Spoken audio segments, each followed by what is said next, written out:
గత ప్రభుత్వ హయాంలో శ్రీకాకుళం జిల్లాలో జరిగిన అక్రమాలు, భూదందాలకు పాల్పడిన వారిపై కఠిన చర్యలు తీసుకుంటామని శ్రీకాకుళం ఎమ్మెల్యే గొండు శంకర్ అన్నారు. శ్రీకాకుళాన్ని గొడ్డలి ముఠా దోచుకుందని ఆరోపించారు. బతికున్న వ్యక్తులను చనిపోయినట్లు చూపించి భూములను కాజేసే ప్రయత్నాలు జరిగాయని విమర్శించారు. రాజ్యాంగబద్ధమైన పదవుల్లో ఉండి అరాచకాలకు పాల్పడిన వారిని ఎట్టి పరిస్థితుల్లోనూ వదిలిపెట్టబోమని స్పష్టం చేశారు.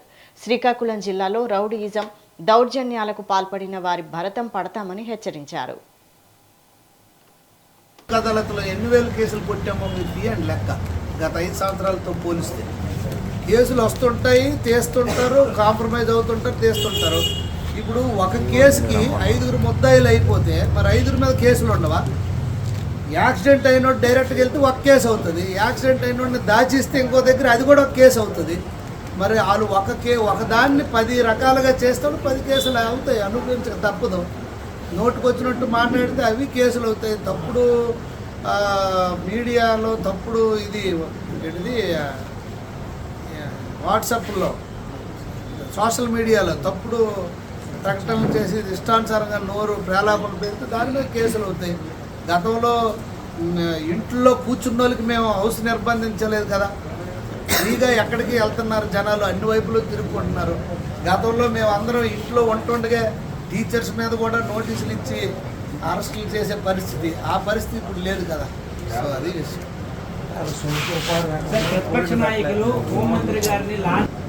లా అండ్ ఆర్డర్ గత ప్రభుత్వంలో ఎన్ని గంజాయి కేసులు, గంజాయి ఆంధ్రప్రదేశ్ని ఇప్పుడు ఎలా స్వర్ణ ఆంధ్రప్రదేశ్ ముందుకు తీసుకెళ్తున్నాం.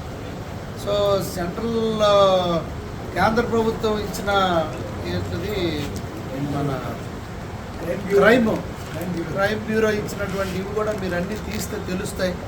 ఎన్ని కేసులు చేసామో ఈ రోజు 2-3 రోజుల నుండి పోలీసులకి అత్యున్నతమైనటువంటి సేవలు ఇంకా ఎలాగివ్వాలని దాని మీద ట్రైనింగ్లు కానీ అలా ఎప్పుడైనా అలా ఇచ్చిన పరిస్థితి ఉందా జగన్మోహన్ రెడ్డి? టీచర్లకు కూడా మద్యం షాపులంట పెట్టి మద్యం అందించిన పరిస్థితి. సో కేసులు అనేవి గతంలో వాళ్ళు చేసిన పాపాలన్నీ తవ్వుతుంటే కోకొల్లలుగా బయటకు వస్తున్నాయి. 2 మంత్రులు కాదు, 3 మంత్రులు కాదు, ఎవడైనా ఉపేక్షించేది చట్టం తరపని. ఇదేమైనా మనకు తెలుసా? ఆ బాధితుడు కంప్లైంట్ ఇస్తుంది కదా, సీతారాం గారిది బయటకు వచ్చింది. సీతారాం గారిది ఏమైనా సీఎం గారో లేకపోతే మేమో లేకపోతే కోన రేవణ్ గారో వెళ్ళి ఇచ్చలేదు కదా కంప్లైంట్. ఇస్తే మనం గెలిచిన